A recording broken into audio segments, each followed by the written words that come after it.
All of his co-workers were gone. What could it mean? Stanley decided to go to the meeting room. Perhaps he had simply missed... the embrace of an old friend. A weathered companionship that stands the test of time. Stanley clutched the bucket tightly to his chest and entered the door on his left.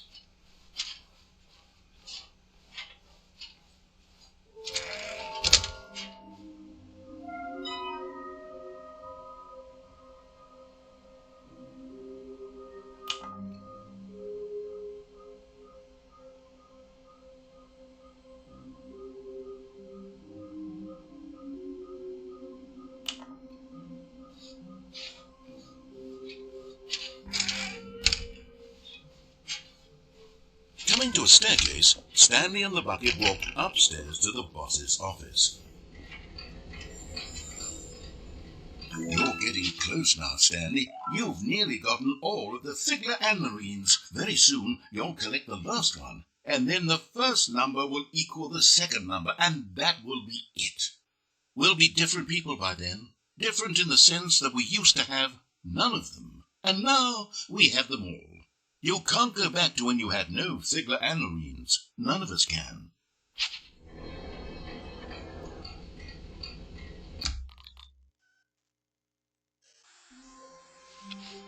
All of his co-workers were gone.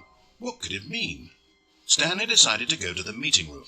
The bucket made Stanley want to be a better man and a better co-worker. In time, perhaps, he would become both of those. Stanley clutched the bucket tightly to his... This was not the correct way to the meeting room, but Stanley had felt the bucket calling to him, telling him that the employee lounge was simply the place to be. And here it was. Had the bucket turned out to be correct? No, never mind. The bucket was wrong. Stanley took the door on his left to go back to the meeting room. No, said the bucket. Don't go to the meeting room. Go somewhere else. A cargo lift. Good, said the bucket. Now ride the lift all the way to the top. There's something up there I need you to do. Stanley did not question why or how this bucket was speaking to him. It should have alarmed him, of course, because buckets can't talk. But Stanley chose not to think about this obvious fact. He was firmly convinced that the bucket had spoken to him, and he unthinkingly did whatever the bucket... No, stop!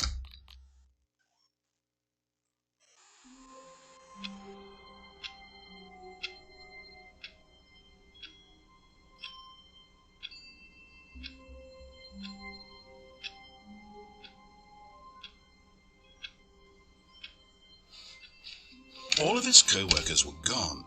What could it mean? Stanley decided to go to the meeting room. Perhaps he had simply missed a memo.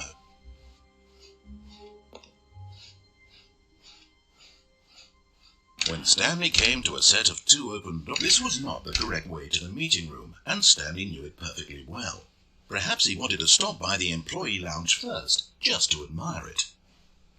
Wow, yes, this room. But eager to get back to business, Stanley took the first open door on his left. Stanley was so bad at following directions, it's incredible he wasn't fired years ago. Look, Stanley, I think perhaps we've gotten off on the wrong foot here. I'm not your enemy, really, I'm not. I realize that investing your trust in someone else can be difficult, but the fact is that the story has been about nothing. But in his eagerness to prove that he is in control of the story and no one gets to tell him what to do, Stanley leapt from the platform and plunged to his death. Good job, Stanley. Everyone thinks you are very powerful.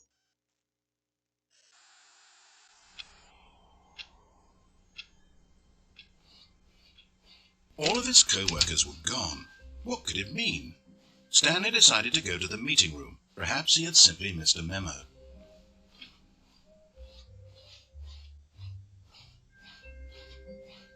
When Stanley came to a set of 2 open doors, this was not the correct way to the meeting room, and Stanley knew it perfectly well. Perhaps he wanted to stop by the employee lounge first, just to admire it. The lounge was sublime, a work of art. But eager to get back to business, Stanley took the first open door on his left.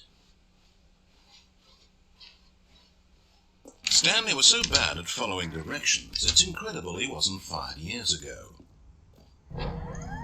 Look, Stanley, I think perhaps we've gotten off on the wrong foot here.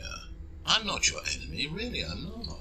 I realize that investing your trust in someone else can be difficult, but the fact is that the story has been about nothing but you all this time. What? Really? I was in the middle of something. Do you have zero consideration for others? Are you that convinced that I want something bad to happen to you? Why, I don't know how to convince you of this, but I really do want to help you, to show you something beautiful. Look, let me prove it. And there it is. The last Stiggly Wiggly. Savor this moment, Stanley. This is a real accomplishment. This is doing something just for the sake of doing it. Where so many people expect to be rewarded for the most trivial achievements, you've insisted that a job well done is its own reward. I would tell you that I'm proud of you for collecting them all, but that would be like a reward, and we can't have that. So, instead I'll just say, it's done. We're all done here. And now we can go to whatever the hell you were doing before you hunted for figurines. Now listen carefully, this is important. Stanley walked through the red door.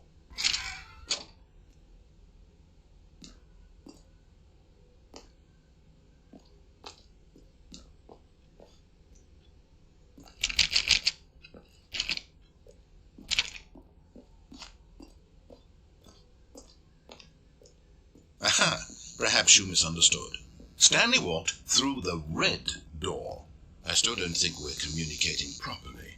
Stanley walked... All right, fine, go ahead, Stanley. You want to know so badly what's out there? You want to find out what lies at the end of this road you've chosen? Well, don't let me stop you. You see, there's nothing here. I haven't even finished building this section of the map, because you were never...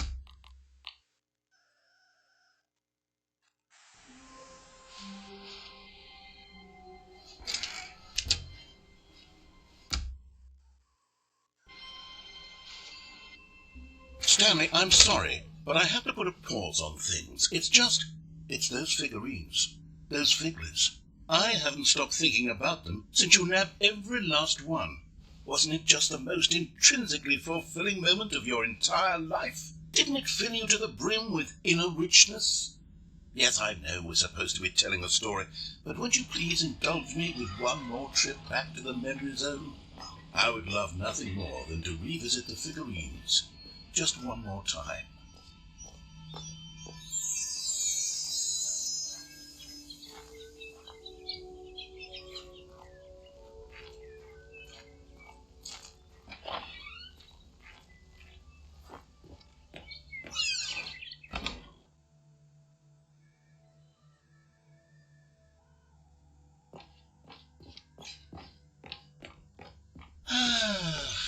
Here's where it all began.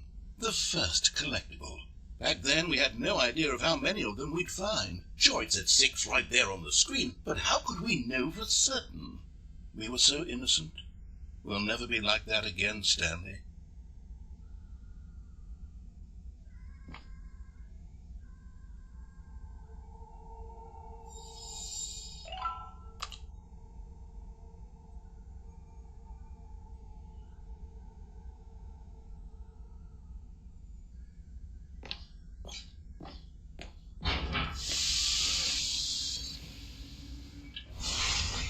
And here was the second Stanley. You found this one all on your own, just by poking around behind the boss's office. You did that, Stanley. I'll be honest, back then I had no faith in you to find any of them, let alone 6. But you continue to surprise me in all sorts of mundane, unremarkable ways. Okay, let's do a little quiz. Which of these rooms was the room you found your third mini Stan? Can you remember?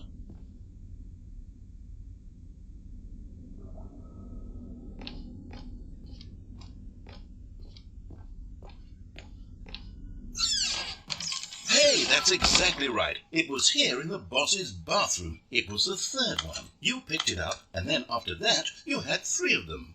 I'm glad these moments are so crystal clear in your memory, but I shouldn't be surprised. After all, science tells us that it's impossible to forget your third time doing anything. Let's see, what came next? Oh yes, we found a figly in this pink room. Oh, well, I can't actually say I remember being in this room, but it's here in the memory zone, so it must have happened.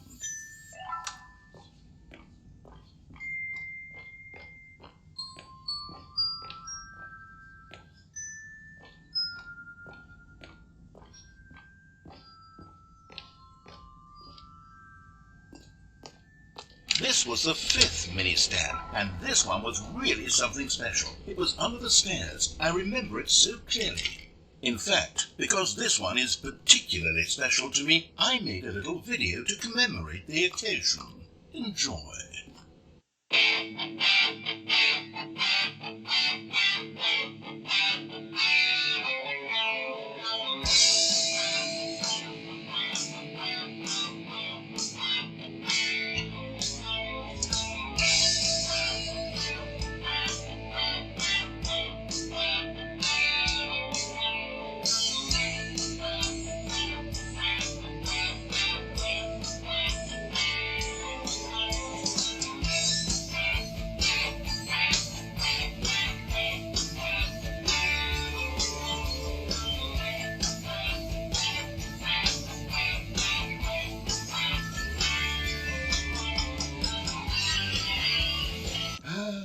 Takes you back, doesn't it? I spent a lot of time making that video, but it was 8 minutes I wouldn't have spent on anything else.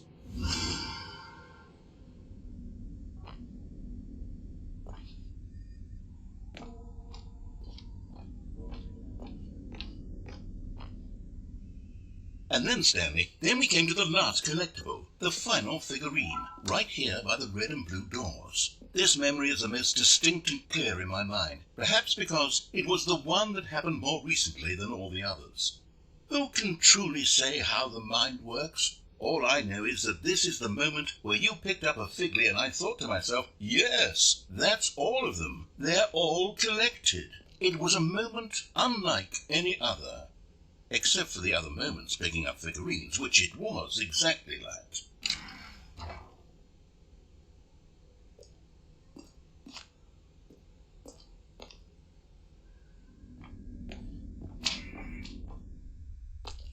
And then there was no more, because we've caught up to the present moment. Nothing left to do but move onward into the future. Goodbye, memory zone.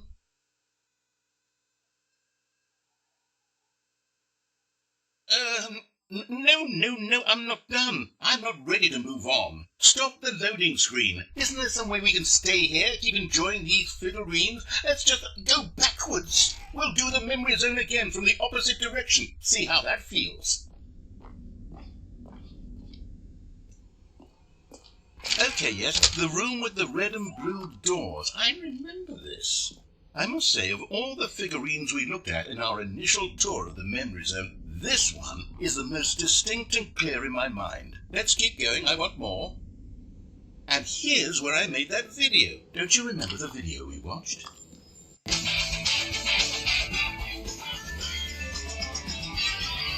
Yes, I love that video.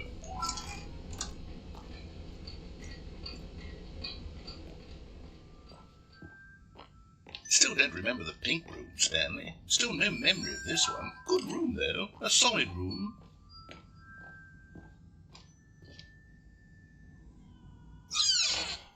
These really were a treat to hunt down. You know, if there had been any kind of reward for finding all of these, it really would have muted the intrinsic joy of collecting them. I'm very glad we resisted the temptation.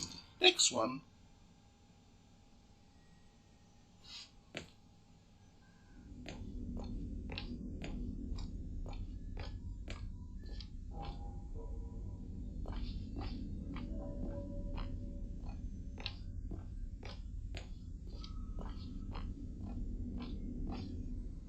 This was our second figly. Don't you remember? Yes, I remember it too. The past is truly a wonderful thing. Why does anyone ever choose to leave it? Keep going. This is it, the very first one we found in the exhibit where I introduced you to the figurines. Oh, I want more memories, Stanley. I want to keep going. What else is there? What came before this?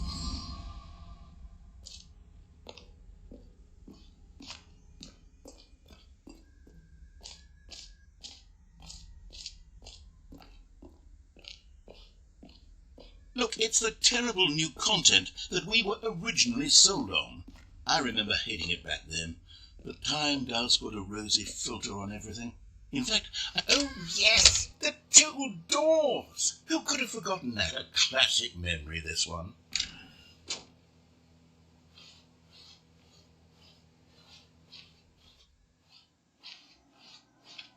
And before everything else, there was your office. Is there anything else? Was there something that came before your office? There's something I feel I can remember. I can remember.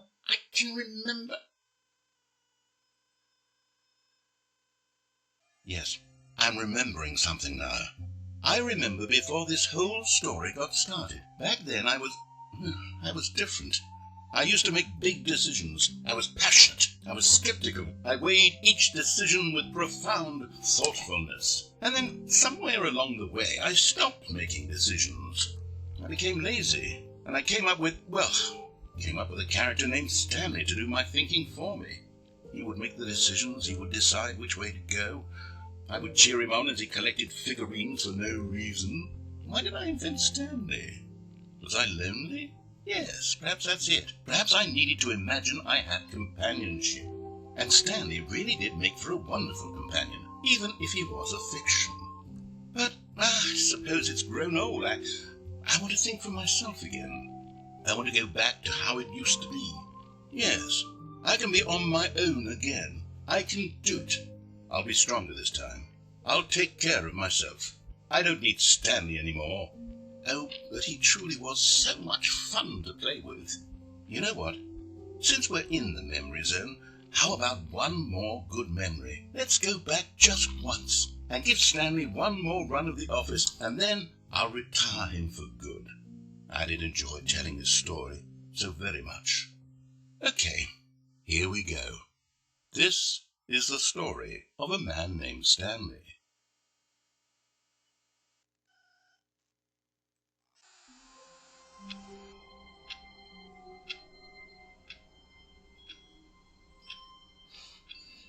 The meeting room. Oh, please. Are you really just doing this for the achievement?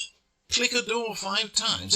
Not everyone is so lucky to have a bucket, but Stanley is a very lucky fellow. Very lucky indeed.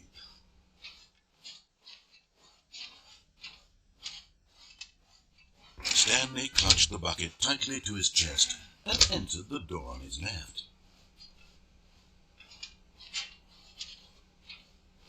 Still no one was here. Stanley needed the bucket's warmth and comfort now more than ever. Perhaps his boss's office was coming to a staircase. Stanley and the bucket walked upstairs to the boss's office. Stepping into his manager's office, Stanley was once again stunned to discover not an indication of any human life. But Stanley guessed the correct code by sheer luck. Was it the bucket knew all along? Was the bucket guiding him? Yes, this is certainly the most logical explanation.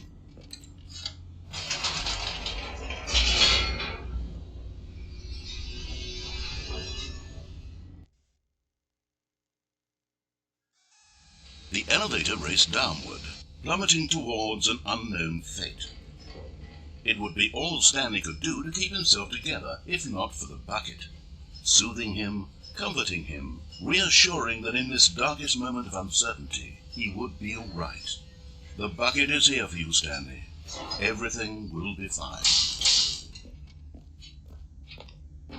Stanley and the bucket walked straight ahead through the large door that read, Mind Control Facility.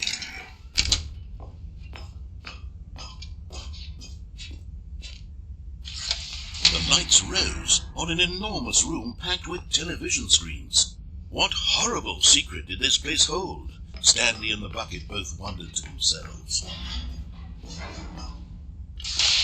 The monitors jumped to life, and Stanley nearly dropped the bucket in shock.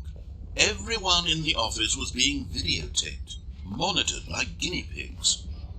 The bucket had never seen anything like this, and it very nearly burst into tears as Stanley cradled it gently, reassuring it that everything would be fine.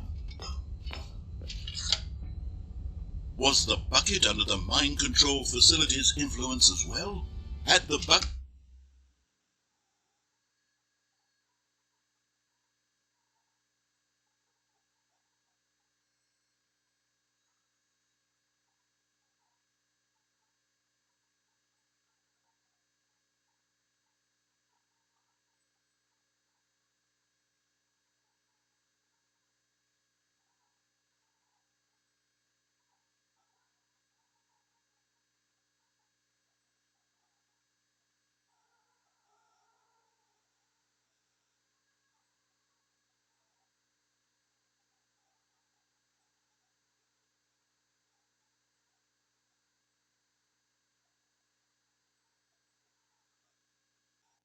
He'd been told to do things he didn't wish to do. What kinds of things does a bucket want to do or not want to do in the first place? These questions raced furiously in Stanley's feeble mind. No! He screamed into the bucket. He couldn't accept it. His own life in someone else's control, never! He squeezed the bucket tighter. His one friend in the entire world. At this point, he could trust no one except for the bucket. But here was the proof. The heart of the operation. Controls labeled with emotions, happy or sad or content. Walking, eating, working, all of it monitored and commanded from this very place. And as the cold reality of his past began to sink in, Stanley decided that this machinery would never again exert its terrible power over another human life. For he and the bucket would dismantle the controls for good. Two best friends, Stanley and the bucket, up against the world. They high-fived in a really cool way, and the bucket made a sassy comment about taking down the system.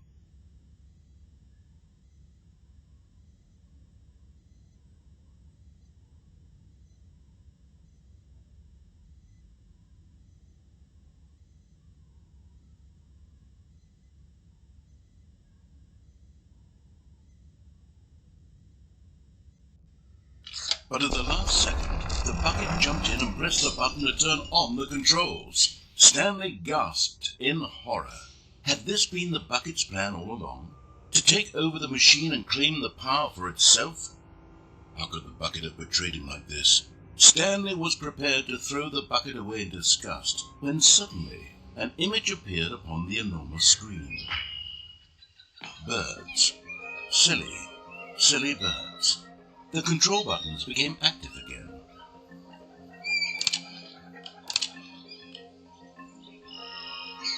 Stanley flipped through one video of silly birds after another, and then it dawned on him. This wasn't a mind control facility at all. It was a facility for monitoring and surveilling silly birds all over the world. The mind controls were only a facade to disguise its true intentions. Had the bucket known this all along? Stanley marveled at the metal genius in his hands, the one who had pointed him towards this incredible discovery. Stanley and the bucket never found freedom because they spent the rest of their lives here in this place, flipping through live streams of the silliest birds imaginable. Of all the possible paths his life could have taken, this one was surely the best. And Stanley was happy.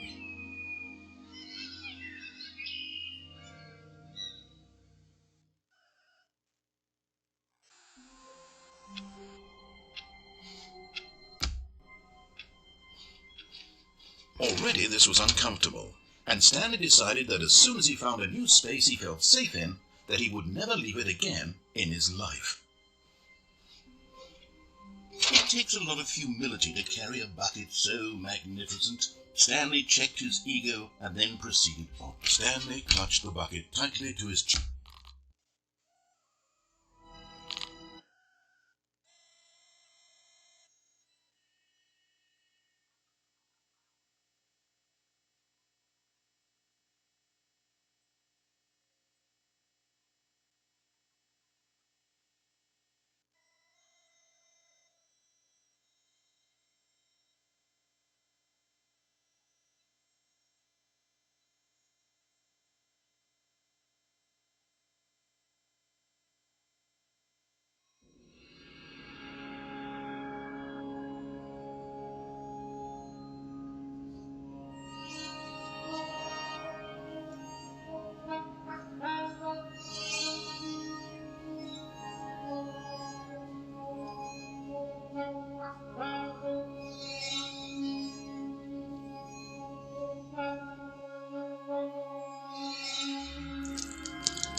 All of his co-workers were gone.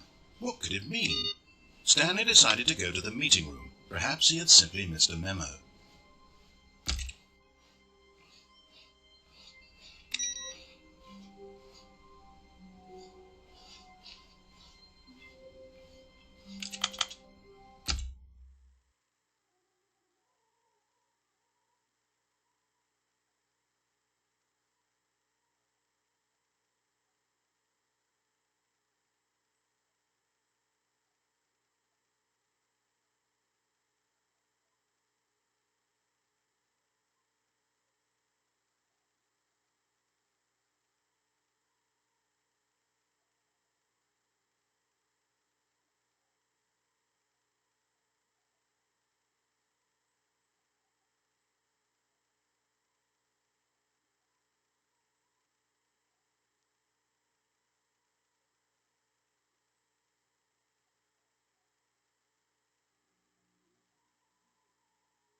You see, Stanley, I've been reflecting on the Stanley parable and about how roundly disappointing this ultra-deluxe version has turned out to be. The original Stanley parable was a landmark, and any new content for it should live up to that legacy. So forget this ultra-deluxe nonsense. I say we take it one step even further. Which is why I'm very proud to announce for the first time ever, the Stanley Parable 2.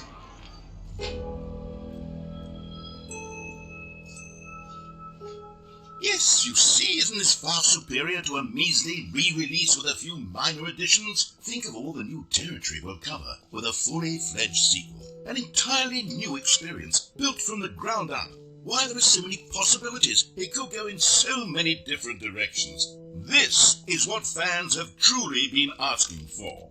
Now, to be clear, I haven't quite nailed down what exactly the Stanley Parable 2 is going to be, but let's take a look at some of the features I've been developing for it. I figure that if I can loosely organize a handful of interesting concepts, that surely the game will sort of naturally spring up around them. It'll all work itself out. Game development is much more of a fuzzy magic than... And here we are. Go on, try out some of the new features.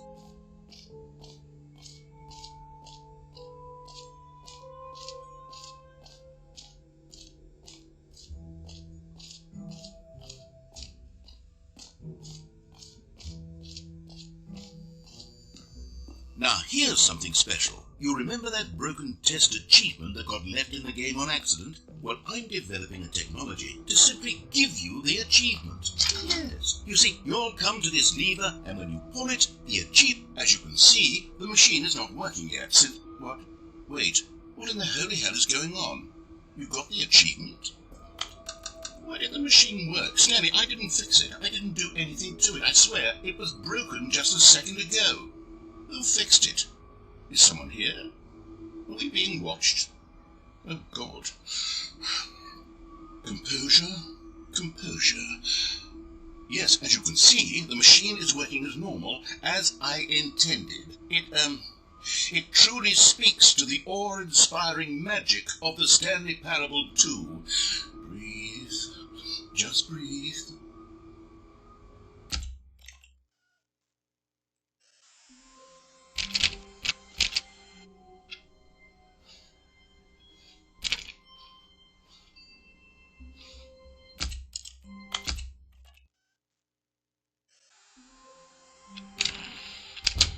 But Stanley simply couldn't handle the pressure.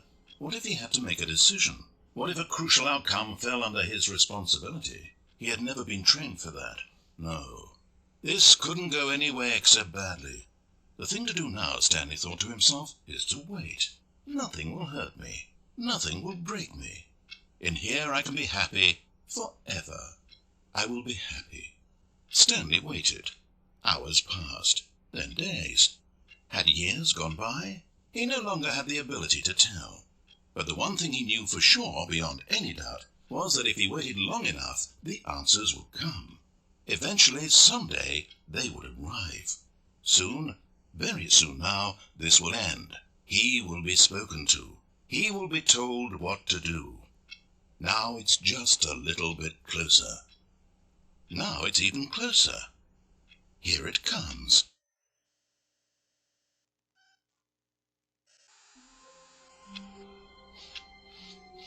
All of his co-workers were gone. What could it mean? Stanley decided to go to the meeting room. Perhaps he had simply missed a memo.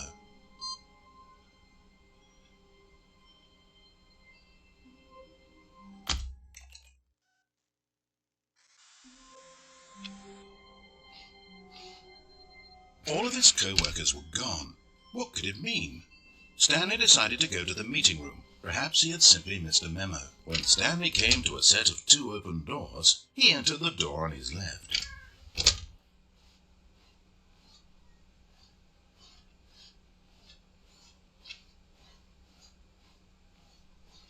Yet there was not a single person here either. Feeling a wave of disbelief, Stanley decided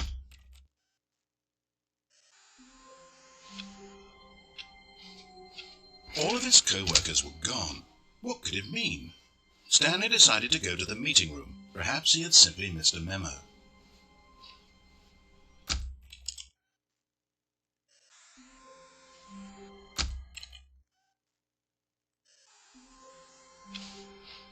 All of his co-workers were gone. What could it mean? Stanley decided to go to the meeting room. Perhaps he had simply missed a memo.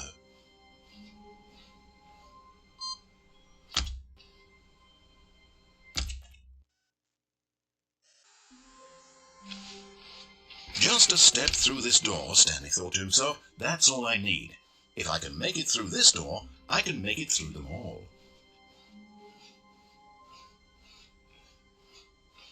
When Stanley came to a set of 2 open doors, he entered the door on his left. Yet there was not a single person here either. Feeling a wave of disbelief, Stanley decided to go up to his coming to a staircase, Stanley walked upstairs to his boss's office.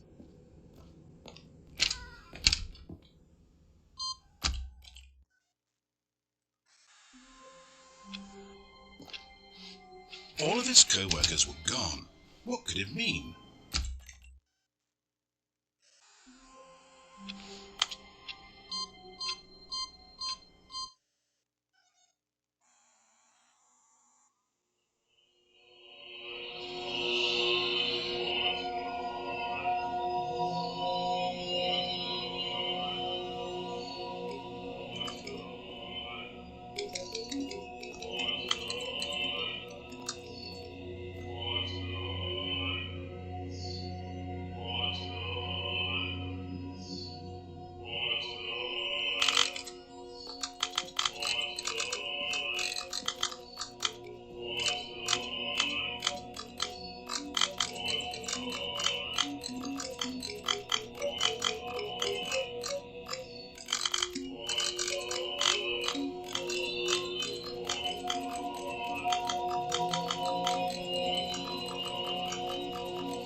Stanley knew the office layout like the back of his hand.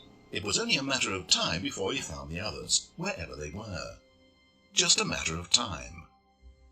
At first, Stanley assumed he'd broken the map, until he heard this narration and realized it was part of the game's design all along. He then praised the game for its insightful and witty commentary into the nature of video game structure and its examination of structural narrative tropes. So, now that you're here, what do you think? Isn't this a fun and unique place to be? Why don't we take a minute just to drink it all in? Okay, I'm over it now. What do you think? Are you sick of this gag yet? Well, I don't know how to say this politely, but you could literally just hit escape and restart the game any old time you want, like right now. You could have done it just then. Now would also be an appropriate time to quit. Any of these points and so many, many more, all of them are appropriate. I'm enjoying what seems to be an internal conflict going on where you are literally unable to act on your own desires to restart the game. So, just to push the envelope, I'm going to try and make this as miserable as possible and see how long you can maintain. There once was a man named Stanley, who people considered so manly. But the truth must be told, he was not very old, and was quite particularly gangly. What Stanley liked most was buttons. He pushed them like some kind of glutton. He did it all day in a meaningful way, but his brain had long ceased to function. Which is why he is in this parable, and lives an existence quite terrible. And if you are not strong, and keep playing along, you too will become quite unbearable. Yes. You too will become quite unbearable.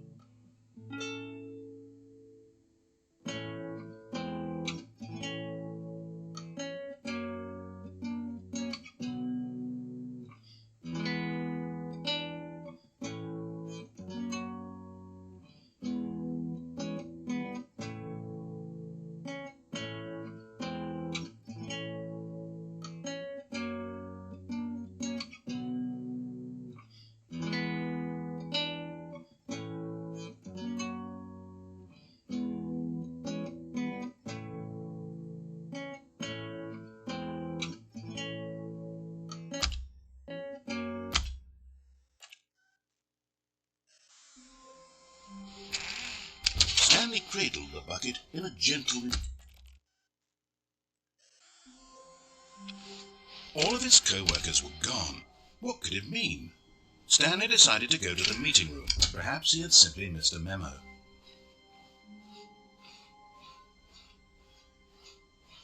When Stanley came to a set of 2 open doors, he entered the door on his left. Yet there was not a single person here either. Feeling a wave of disbelief, Stanley decided to go up to his boss's office. Coming to a staircase, Stanley walked upstairs to his boss's office.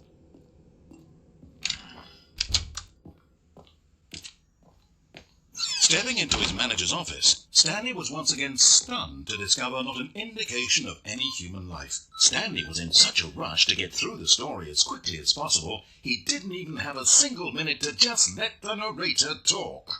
That kind of anxiety isn't healthy, so he relaxed for a few moments with some calming New Age music.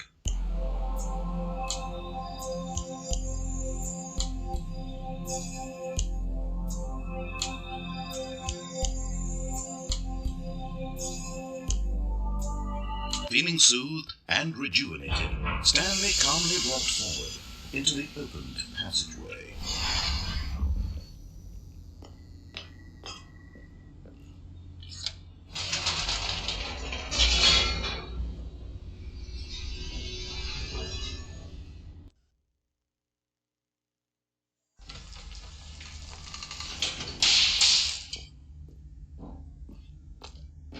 Stanley walked straight ahead through the large door that read Mind Control Facility.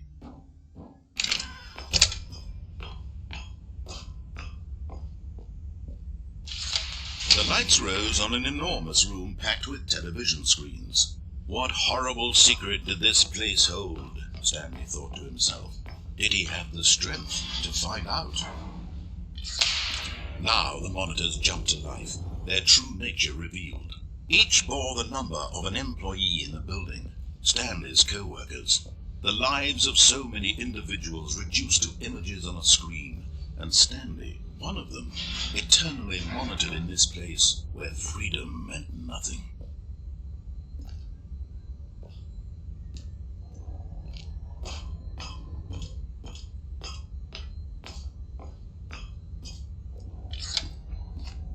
This mind control facility, it was too horrible to believe. It couldn't be true. Had Stanley really been under someone's control all this time? Was this the only reason he was happy with his boring job? That his emotions had been manipulated to accept it blindly? No, he refused to believe it. He couldn't accept it. His own life in someone else's control? Never! It was unthinkable. Wasn't it? Was it even possible? Had he truly spent his entire life utterly blind to the world?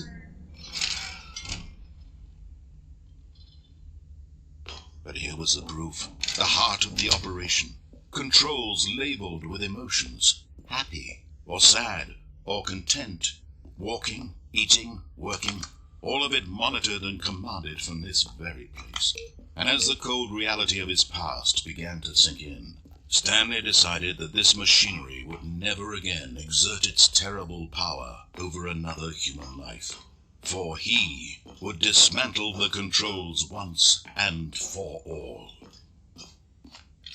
Oh, Stanley, you didn't just activate the controls, did you? After they kept you enslaved all these years, you go and you try to take control of the machine for yourself. Is that what you wanted? Control? Oh, Stanley, I applaud your effort, I really do. But you need to understand, there's only so much that machine can do. You were supposed to let it go, turn the controls off, and leave.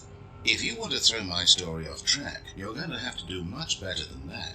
I'm afraid you don't have nearly the power you think you do. For example, and I believe you'll find this pertinent, Stanley suddenly realized he had just initiated the network's emergency detonation system.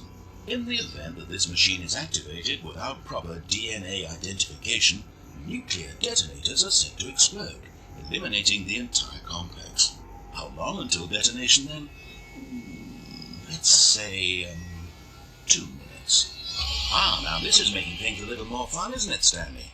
It's your time to shine. You are the star. It's your story now. Shape it to your heart's desires. Oh, this is much better than what I had in mind. What a shame we have so little time left to enjoy it. Mere moments until the bomb goes off. But what precious moments each one of them is. More time to talk about you, about me, where we're going, what all this means. I barely know where to start. What's that? You'd like to know where your co-workers are? A moment of solace before you're obliterated? All right, I'm in a good mood. You're going to die anyway. I'll tell you exactly what happened to them. I erased them. I turned off the machine. I set you free. Of course, that was merely in this instance of the story. Sometimes when I tell it, I simply let you sit there in your office forever, pushing buttons endlessly and then dying alone. Other times, I let the office sink into the ground, swallowing everyone inside, or I let it burn to a crisp. I have to say this, though, this version of events has been rather amusing. Watching you try to make sense of everything and take back the control wrested away from you, it's quite rich. I almost hate to see it go. But I'm sure whatever I come up with on the next go-around will be even better. My goodness, only 34 seconds left. But I'm enjoying this so much. You know what? To hell with it. I'm going to put some extra time on the clock, why not? These are precious additional seconds, Stanley. Time doesn't grow on trees. Oh dear me, what's the matter, Stanley? Is it that you have no idea where you're going or what you're supposed to be doing right now? Or did you just assume when you saw that timer that something in this room was capable of turning it off? I mean, look at you. running from button to button, screen to screen, clicking on every little thing in this room. These numbered buttons, no, these coloured ones, or maybe this big red button, or this door. Everything, anything, something here will save me. Why would you think that, Stanley? That this video game can be beaten? Won? Solved? Do you have any idea what your purpose in this place is? Stanley, you're in for quite a disappointment. But here's a spoiler for you. That timer isn't a catalyst to keep the action moving along. It's just seconds ticking away to your death. You're only still playing instead of watching a cutscene because I want to watch you for every moment that you're powerless, to see you made humble. This is not a challenge, it's a tragedy. You wanted to control this world, that's fine. But I'm going to destroy it first, so you can't. Take a look at the clock, Stanley. That's 30 seconds you have left to struggle. 30 seconds until a big boom and then nothing. No ending here, just you being blown to pieces. Will you cling desperately to your frail life, or will you let it go peacefully? Another choice. Make it count, or don't. It's all the same to me, all a part of the joke. And believe me, I will be laughing at every second of your inevitable life from the moment we fade in until the moment I say, happily ever after.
Someone was following Stanley. He was sure of it. If he checked over his shoulder now, he would surely catch them. It was only a matter of time.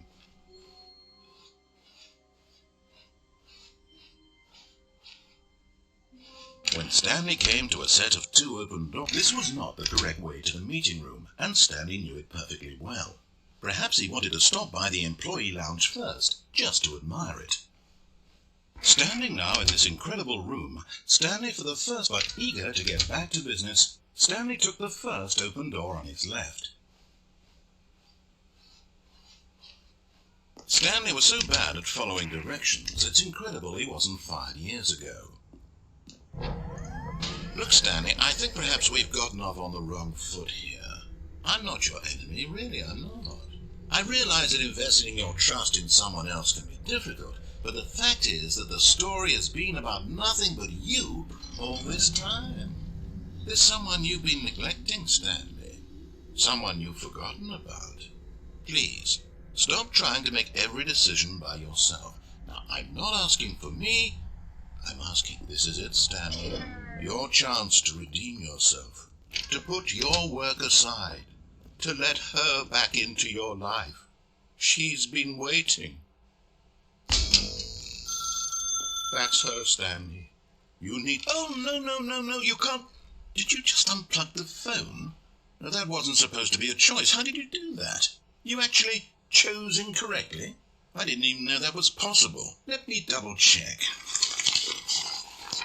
No, it's definitely here, clear as day. Stanley picks up the phone. He's taken to his apartment where he finds his wife, and the two pledge themselves to one another. Music comes in, fade to white, roll credits. Not picking up the phone is actually somehow an incorrect course of action. How is that even possible? None of these decisions were supposed to mean anything. I don't understand. How on earth are you making meaningful choices? What did you... Wait a second. Did I just see... No, that's not possible. I can't believe it. How had I not noticed it sooner? You're not Stanley. You're a real person. I can't believe I was so mistaken. This is why you've been able to make correct and incorrect choices, and to think I've been letting you run around in this game for so long. If you'd made any more wrong choices, you might have negated it entirely. It's as though you completely ignored even the most basic safety protocol for real-world decision-making. Or did you not grasp the severity of the situation? Well, I won't have that kind of risk on my watch. I'm going to stop the game for a moment so we can educate you properly on safe decision-making in the real world. Please observe this helpful instructional video. Choice. It's the best part of being a real person, but if used incorrectly can also be the most dangerous. For example, in this scenario, a hypothetical real person named Rupert has a choice. He could invent a machine that eliminates food shortages across the world to make life better for all people. Or he could spend years of hard work forgetting how to read. Which choice would you make? Remember that unlike here, the real world makes sense, and at no time should you make a choice that does not conform to rational logic. If you find yourself speaking with a person who does not make sense, in all likelihood, that person is not real. Allow the person to finish their thought, then provide an excuse why you cannot continue talking.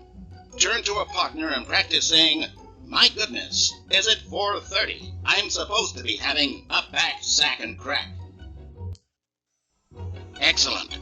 Making choices on a regular basis is the best part to a healthy decision-making process. Most medical professionals recommend making at least 8 choices per day. Do you make more than 8? Less? And finally, if you begin to wonder if your choices are actually meaningful and whether you'll ever make a significant contribution to the world, just remember that in the vast infiniteness of space, your thoughts and problems are materially insignificant, and the feeling should subside. At this time, your instructor will guide you in an exercise to test and reinforce the material covered in this video. Welcome back.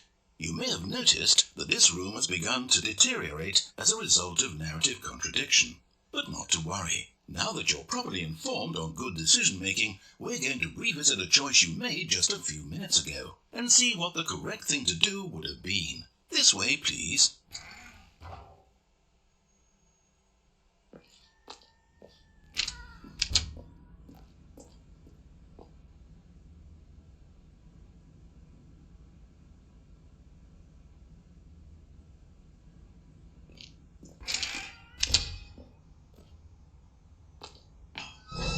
Now that we know your choices are meaningful, we can't have you jumping off the platform and dying. Imagine the main character dying senselessly halfway through the story. That story would make no sense at all. We just need to get you home as soon as possible before the narrative contradiction gets any worse. Unfortunately, it seems this place is not well equipped to deal with reality.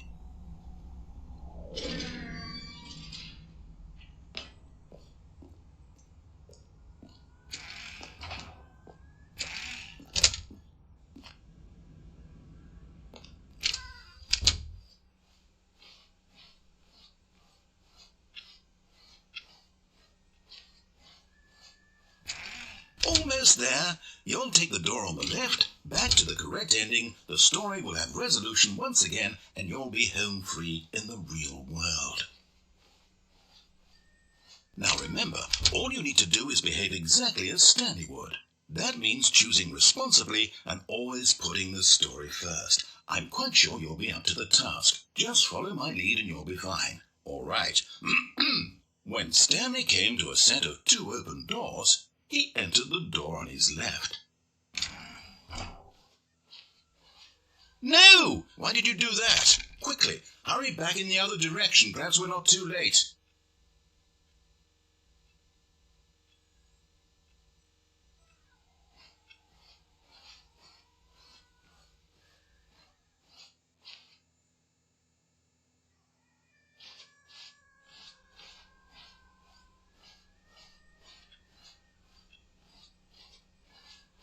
Oh, it's ruined.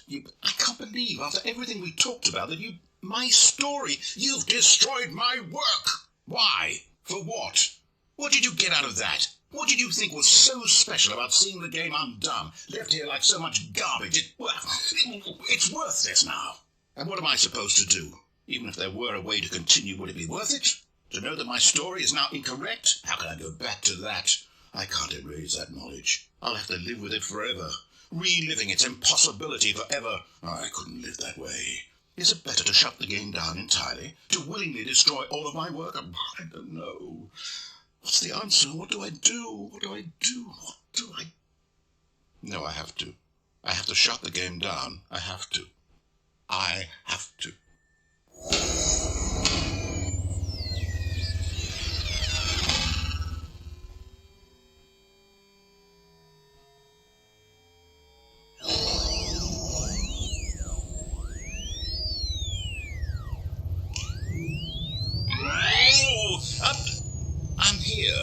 I'm still here in this pile of rubbish, with you, who thought you were so clever. Now look where we are. My entire game is destroyed. It was the only thing in the world that was mine, and you've run it into the ground. What, did you think that would be funny? You just had to see? Didn't I impress upon you how important it was to be like Stanley? He actually knows how to do what I tell him to. He understands that if I say to do something, there's a damn good reason for it. That thought hadn't even occurred to you, had it? That there's a world outside of you? You're a child. Oh, my story. If you'd just gone through the door on the left, you would have seen it. There was a whole underground facility. You would have destroyed it and been victorious. It would have been so perfect. I worked so hard on it. I tried so hard to behave exactly as Stanley would. That means choosing responsibly and always putting the story first. I'm quite sure you'll be up to the task. Just follow my lead and you'll be fine. All right. When Stanley came to a set of 2 open doors, he entered the door on his left.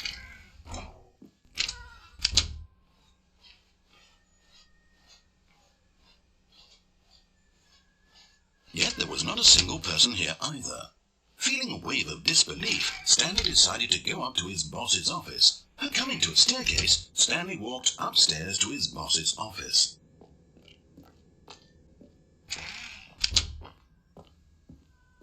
Stepping inside his manager's office, Stanley was once again stunned to discover not an indication of any human life. Shocked, unraveled, Stanley wondered in disbelief who orchestrated this, until he saw the door with a voice receiver next to it. Surely behind this door lay all the answers to his questions. And beyond all probability, he knew the passcode. He had seen it on his boss's computer just last week. Nightshark 115. Was this the code to open the door? Would it still work? There was only one way to find out. Stanley had been trained never to speak up, but now he would draw from within himself the courage to face the unknown. He drew a sharp breath and then spoke the code.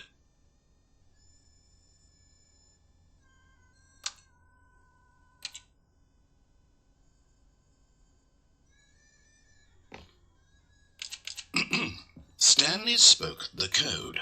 Nightshark 115. He spoke it into the receiver, right there on the wall.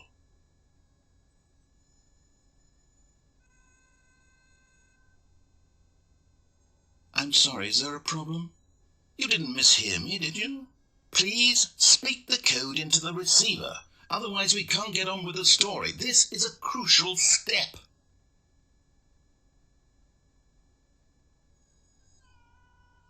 Okay, fine, you're not going to do it, but you know what?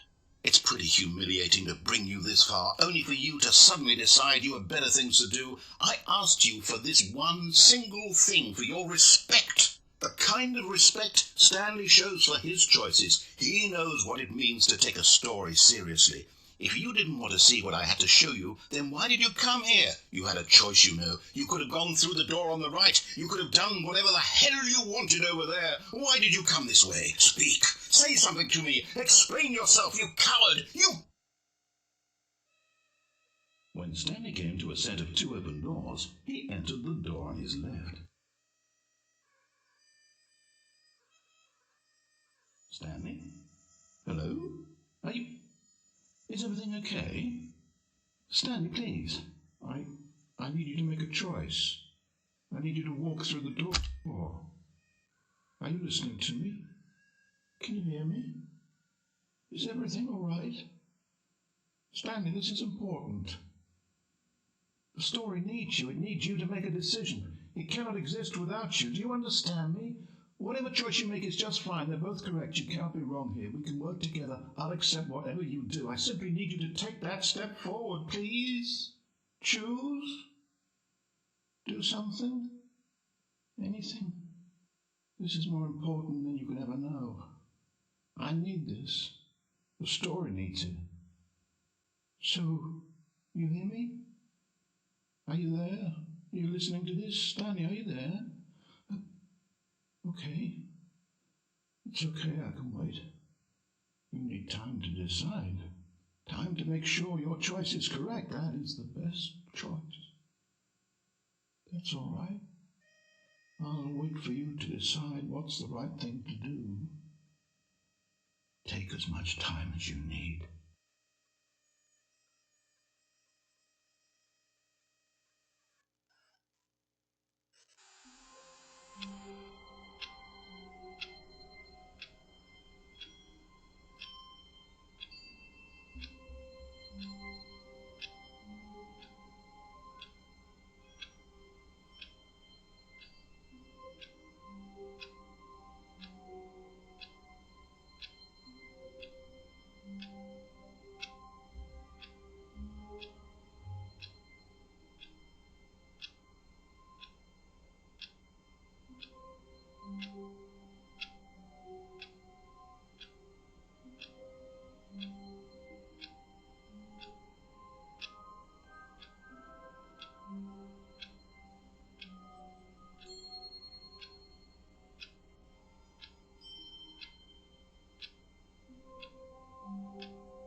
How wonderful. Stanley was alone. Finally. This is great, he thought to himself. This is what I've wanted all along. I got what I wanted. When Stanley came to a set of 2 open doors, he entered the door on his left. This was not the correct way to the meeting room, and Stanley knew it perfectly well. Perhaps he wanted to stop by the employee lounge first, just to admire it. Stanley felt lightheaded, butterflies in his stomach. But eager to get back to business, Stanley took the first open door on his left. And so he detoured through the maintenance section, walked straight ahead to the opposite door, and got back on track.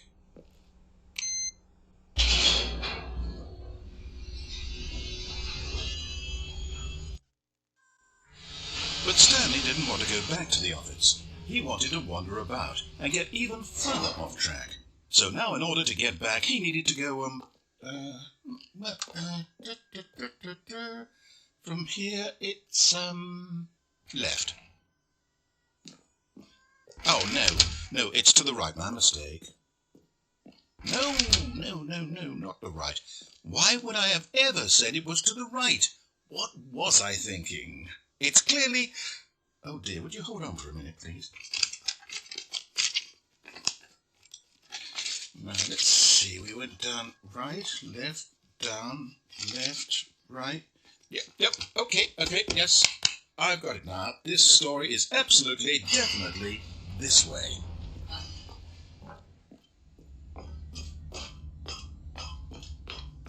No. This isn't right at all. You're not supposed to be here yet. This is all a spoiler. Quick, Stanley, close your eyes. Okay. We just have to get back to, who am I kidding? It's all rubbish now. The whole story completely unusable. How about, rather than waste my time trying to salvage this nonsense, we'll just restart the game from the beginning. And this time, suppose we don't wander so far off track, Okay, from the top.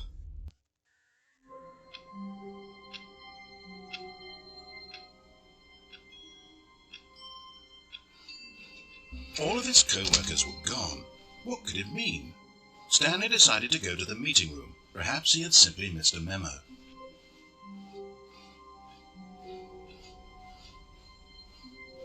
When Stanley... Wait, what? No, I restarted. I swear I definitely restarted the game over, completely fresh. Everything should be... Well, did something change? Stanley, did you change anything when we were back in that room with all the monitors? Did you move the story somewhere, or... Hold on. Why am I asking you? I'm the one who wrote the story. It was right here just a minute ago. I know for sure that it's here somewhere. Okay, then. It's an adventure.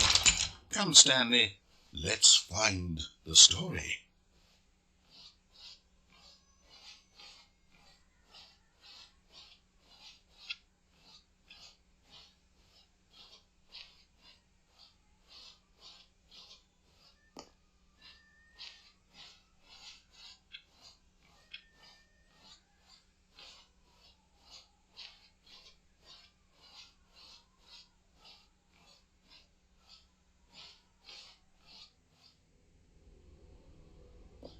I'll say it, this is the worst adventure I've ever been on. I can promise you there definitely was a story here before.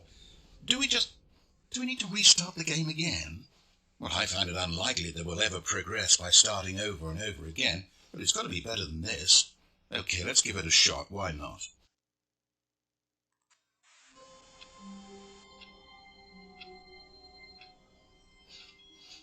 All of his co-workers were gone. What could it mean? Stanley decided to go to the meeting room. Perhaps he had simply missed a memo.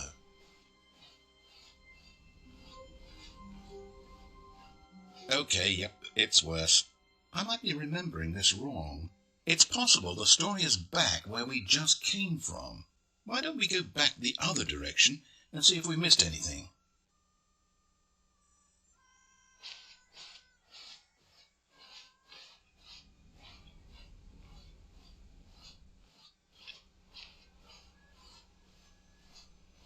Aha! I knew we'd miss something. The story. Here it comes. No, wait, never mind. Not the story. Okay, let's head back the other way and retrace our steps. Now this... Well, I'll be honest, I don't recognize this place at all. Is this the story? I don't think so. I can't quite recall, but I believe my story took place in an office building.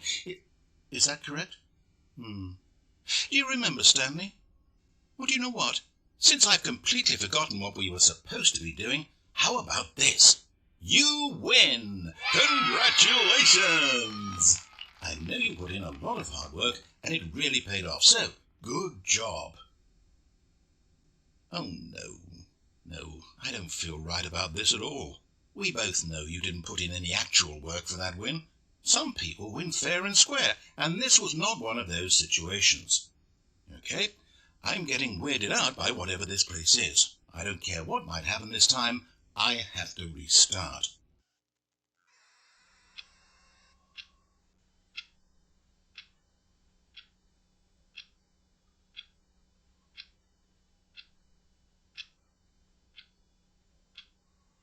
All right, I've got a solution. This time, to make sure we don't get lost, I've employed the help of the Stanley Parable Adventure Line.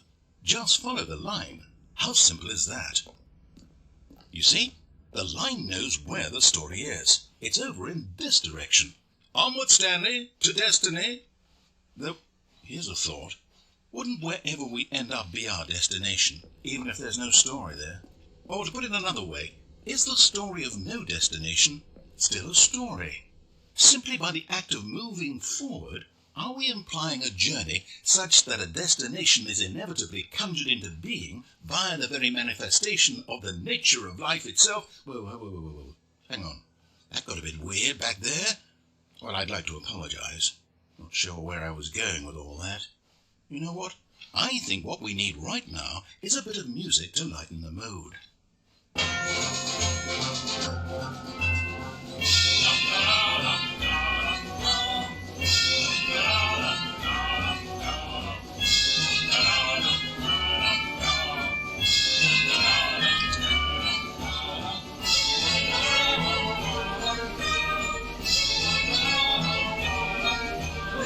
Cut the music, go back and look at that fern.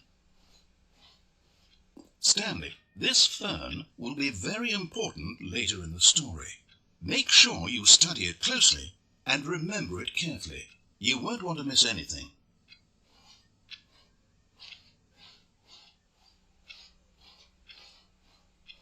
Wait, what? We're back at the office? No. Line, you do know we're looking for the Stanley Parable, right? The story is... Oh, no, not again, Line. How could you have done this to us? And after we trusted you, after everything we've been through, you... Well, I can't take this anymore. To hell with it. Restart.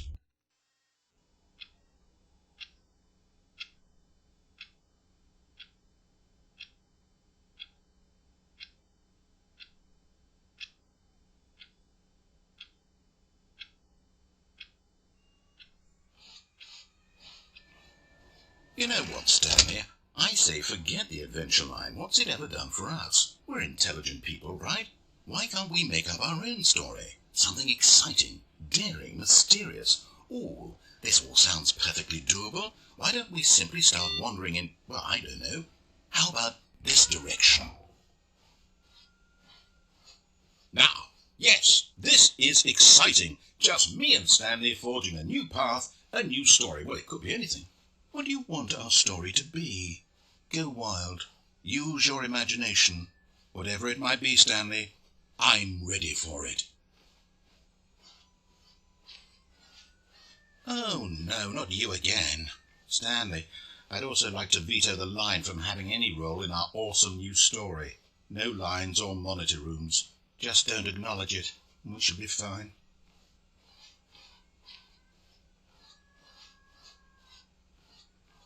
Ah, a choice. We get to make a decision. From here, the story is in our control. How important we mustn't squander the opportunity. In fact, I believe I need a minute to think here. Just walk in circles for a minute. Okay, so I know that each door has to lead somewhere, which means that somewhere, the place where we're trying to go, there must be a reverse door that leads here. And that in turn means that our destination corresponds with the counter-inverted reverse door's origin. So starting from the right, let us ask, will taking the right door lead us to where we're going? And since the answer is clearly yes, then by all accounts, the door on the right is the correct one. Another victory for logic. Come, Stanley, our destiny awaits. Hold up, what's this? The confusion ending. You're telling me that's what this is? It's all one giant ending? And we're supposed to restart the game, what, eight times? That's really how all this goes? It's all determined? So now, according to the schedule, I restart again. Then what? Am I just supposed to forget? Well, what if I don't want to forget? My mind goes blank simply because it's written here on this thing, wall. Well, who consulted me? Why don't I get to decide? Why don't I get a say in all of this? Is it really? No, it can't be. I don't want it to be. I don't want the game to keep restarting. I don't want to forget what's going on. I don't want to be trapped like this. I won't restart the game. I won't do it. I won't do it. I won't do it. And the timer stopped. Does that mean, did we do it? Did we break the cycle? The, whatever it is that made this schedule? How would we even know? Will someone come for us? Will something happen? So, okay. I guess now we just wait, you know. I suppose in some way that this is a kind of story, wouldn't you agree? I'm not quite sure if we're in the destination or the journey, though they're always saying that life is about the journey and not the destination, so I hope that's where we are right now. We'll find out, won't we? Eventually. Well, in the meantime, if you do...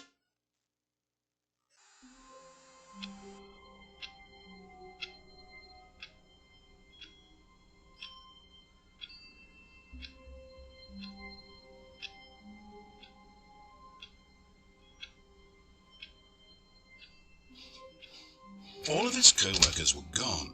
What could it mean? Stanley decided to go to the meeting room. Perhaps he had simply missed a memo.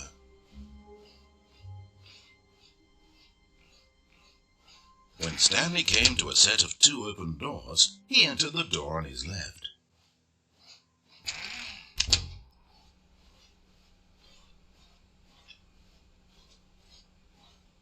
Yet there was not a single person here either. Feeling a wave of disbelief, Stanley decided to go up to his boss. Coming to a staircase, Stanley walked upstairs to his boss's office.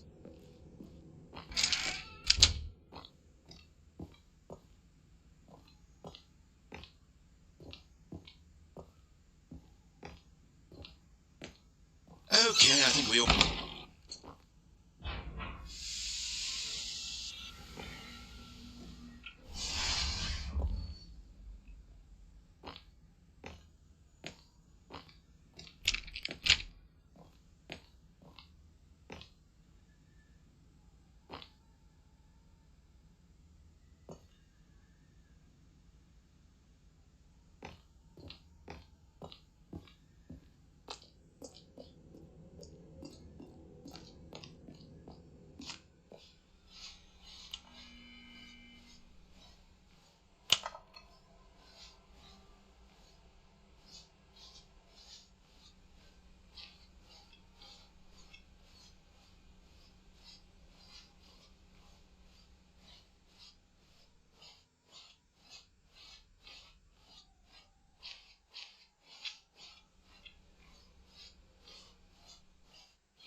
So since the Stanley...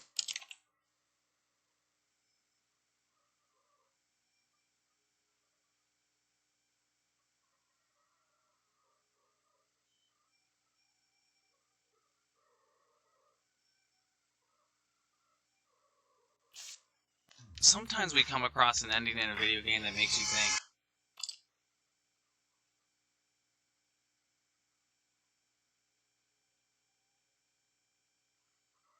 so much for lightening the mood. The confusing mystery involves an ending that appears to have never properly been found. Throughout the Stanley parable, a disembodied narrator comments on every single move Stanley makes throughout the game. He entered the door on his head. However, it was found that if a player entered the boss's office and quickly walked backward at the exact moment that the narrator began talking, they could shut themselves outside the office and the narrator would deactivate, Staring at me.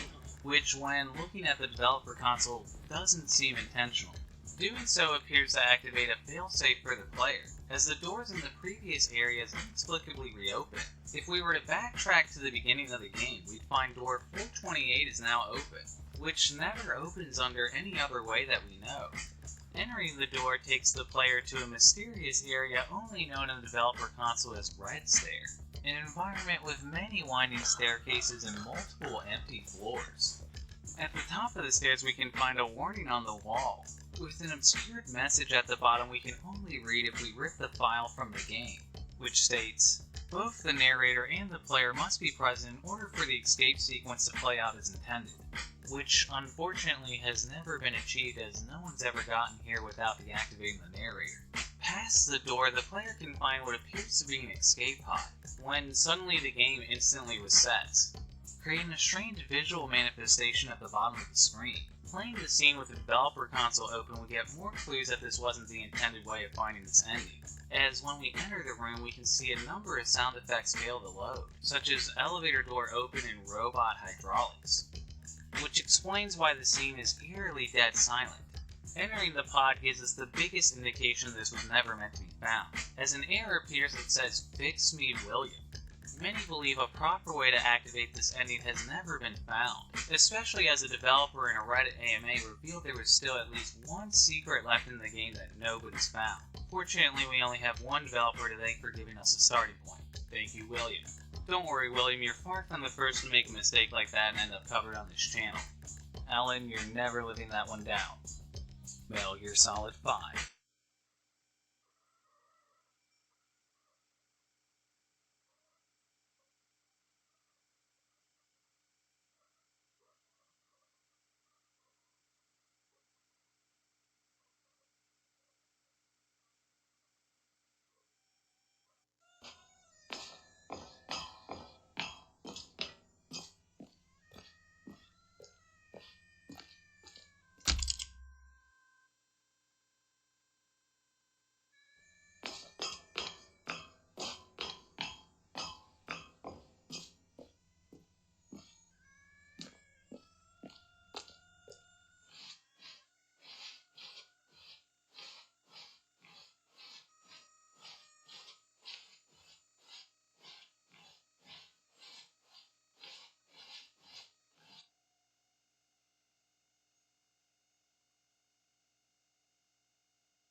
his co-workers were gone.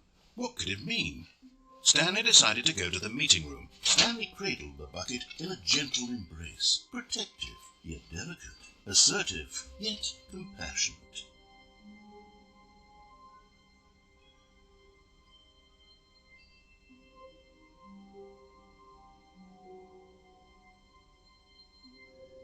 Stanley clutched the bucket tightly to his... This was not the correct way to the meeting room, but Stanley had felt the bucket calling to him, telling him that the employee lounge was simply the place to be. And here it was. Had the bucket turned out to be correct? No, never mind. The bucket was wrong. Stanley took the door on his left to go back to the meeting room. And so the two of them detoured through the maintenance section and walked straight ahead to the opposite door.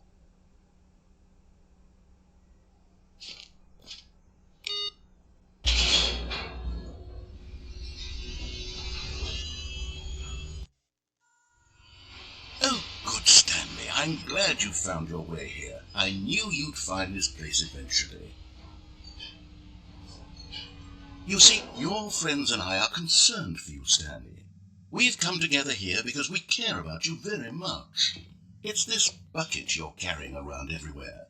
The bucket isn't even from the original Stanley Parable. It's just sequel content. We're the ones that matter, Stanley. Classic characters from the first game, like the Adventure Line and the Broom Closet. Because that's what fans want from a sequel. They want more of their favorite jokes, not this bucket that they've never seen before.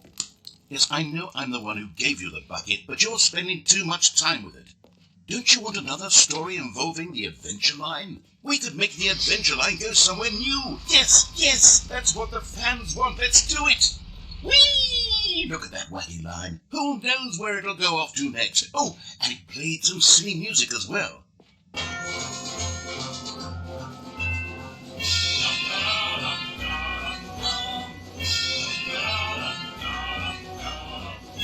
Now this is what the Stanley Parable is all about. Don't you remember all those great jokes from the original dialogue? Also, Stanley's addicted to drugs and hookers.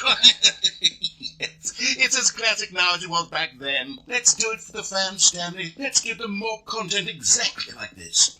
But if we want to do that, you're going to have to give something. Don't you get it, Stanley? We need to get rid of the bucket. That's why I'm very proud to introduce a brand new character. This is the Bucket Destroyer. I think it'll make a wonderful new addition to the rich lore of the Stanley Parable. True, it also was not in the original game, but it's such a well-fleshed-out character with so much personality that to me it already feels as though it's been part of the cast all along. Don't you agree? Can you guess what the Bucket Destroyer does? Surely you don't need me to spell it out for you. Go ahead now, Stanley. Say goodbye to the bucket, and then pop it into the machine when you're ready.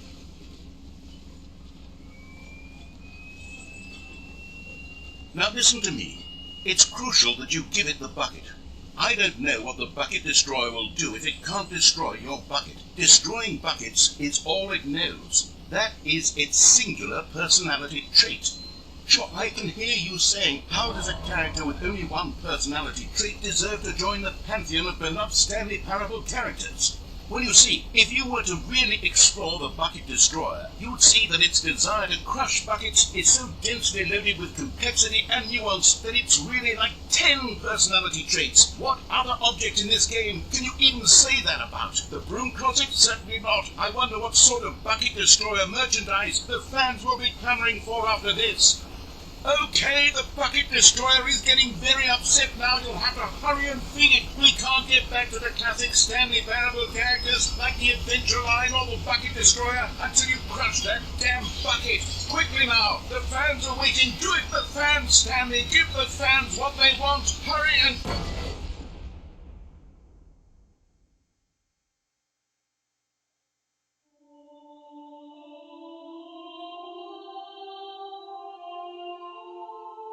The Bucket Destroyer, my prized creation. You had so much potential. We were going to do such marvelous things with you, tell such spell-binding stories about you. All of it squandered now. Goodbye, new friend. for the moment in time that you were here. You were magnificent.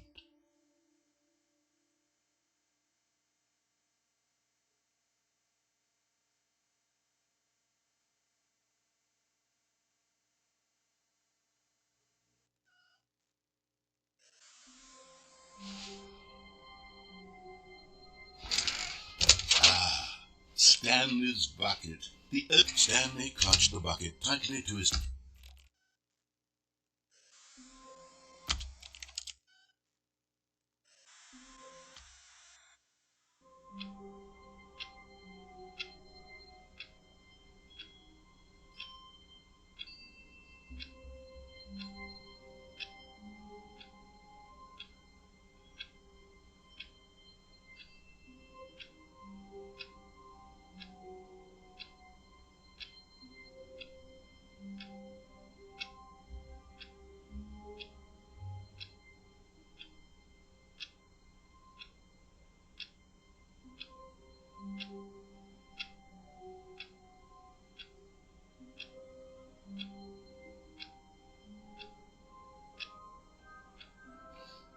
All of his co-workers were gone.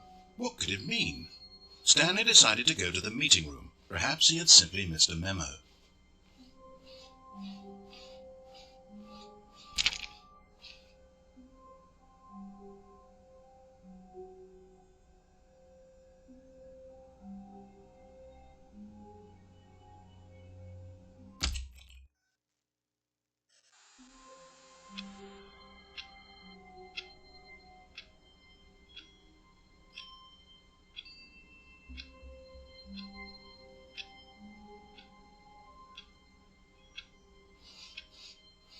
All of his co-workers were gone. What could it mean? Stanley decided to go to the meeting room. Perhaps he had simply... Is Stanley without the bucket really Stanley at all? No. Stanley clung the bucket to his cheek. Could his co-workers really all be gone? Yes, whispered the bucket into Stanley's ear. We've done it. We've escaped from that dull office and that pesky narrator.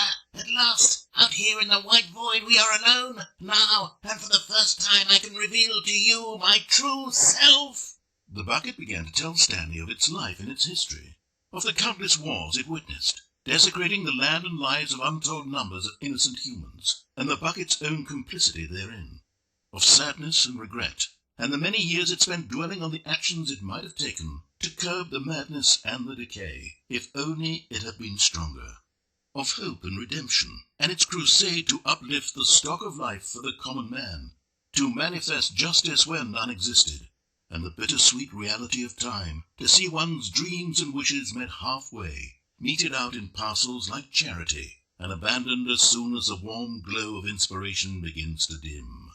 The opportunities to do so much more. There was so much it could have done, perhaps, the bucket wondered to itself. Perhaps, if it had seen its own darkness with a clearer perception. This was way too much for Stanley. What are you talking about? He screamed. You're a bucket! To this, the bucket furrowed its brow. No, said the bucket. not since the evil wizard Gamhorata first ensnared me in his machinations as payback for the sacred amulet I stole from his treasured vaults. I was young back then, and could not conceive the ramifications of... No! Stanley screamed even louder this time. This is stupid! You are a bucket! This is so stupid! Why are we even doing this? As Stanley screamed and screamed and screamed, the bucket revealed its true form, transforming into a mighty beast of untold power, its fangs glistening like...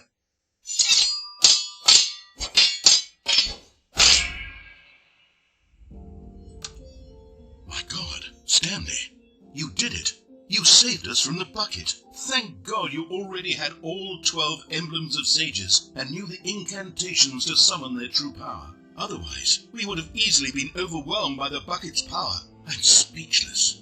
You've demonstrated such bravery here today. Come, let's restart the game, and we'll agree to never again go trifling with this bucket, nor the dark magic cast away inside of it.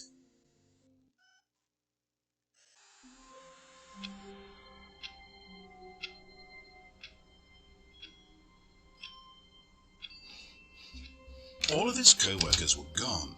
What could it mean? Stanley decided to go to the meeting room. As Stanley lifted his bucket, he felt a connection to all buckets everywhere. This adventure, he decided, was for all of them. Stanley clutched the bucket tightly to his chest and entered the door on his left.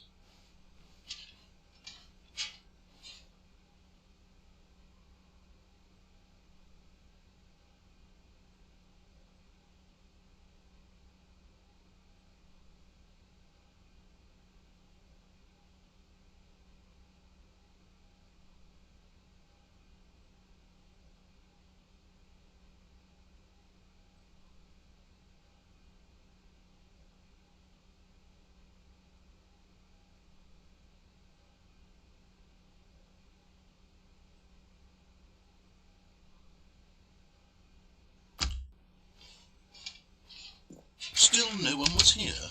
Stanley needed the bucket's warmth and comfort now more than ever. Perhaps his boss's office. Coming to a staircase, Stanley and the bucket walked upstairs to the boss's office. But Stanley just couldn't do it. He considered the possibility of facing his boss, admitting he had left his post during work hours. He might be fined for that. And in such a competitive economy, why had he taken that risk? All because he believed everyone had vanished? His boss would think he was crazy. And then something occurred to Stanley. Maybe, he thought to himself, maybe I am crazy. He looked down at the bucket in his arms. Am I crazy? He asked the bucket. The bucket returned his gaze, but said nothing at all. That's strange, Stanley thought. Usually the bucket is a source of guidance and wisdom for me in difficult times such as these. He held the bucket close, yet felt none of its familiar reassurance and comfort. And that's when Stanley realized, this isn't my bucket. It's just a normal, everyday bucket. Someone else's bucket, perhaps. How did I end up with someone else's bucket? This is all terribly wrong. Surely no good would come from this. Who knows what sorts of bizarre hallucinations Stanley might experience without the psychologically grounding presence of his bucket. And indeed, now he noticed the rooms were repeating, which was, of course, very odd. And now he felt himself floating off the ground. Oh, gracious, he exclaimed. Without my bucket, I've gone truly mad. Where is it? I must find it. Far off in the distance now, he heard it, calling to him. Stanley! Stanley, it's me! The bucket! Could it truly be? He rushed forward from room to room, passing by one bucket after the next. None of them were his. None of them were his special bucket. Come to me, Stanley! Find me! He had to find the bucket. He had to return to his old friend. It was the only way to truly restore his sanity. And then suddenly, he froze dead in his tracks. He knew where the voice of the bucket had been coming from. The real bucket was inside of him all along. It was incredibly painful. Stanley doubled over in agony and blacked out.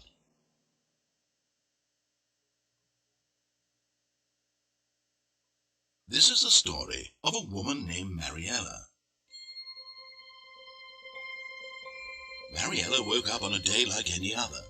She arose, got dressed, picked up her bucket of comfort and security, and walked to her place of work.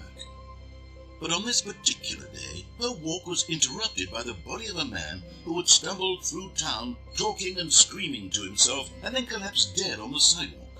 Right away, she knew what the problem was. This man had no bucket. Of course he'd gone mad, ranting and raving about a narrator describing all of his actions and how everything is predetermined and free will is an illusion and it's all just a video game. It could all have been prevented if only he'd taken his bucket with him. Perhaps he didn't even realize he'd forgotten his bucket at home in the first place. How cruel the world can be, Mariella thought, and she hugged her own bucket even tighter. But of course, she had no time for this. There were a myriad of confusing problems she would soon have to confront at work, for which her bucket would provide absolute guidance and total clarity on everything. Heck yes, she thought to herself, my life kicks ass. And she backflipped all the way to work.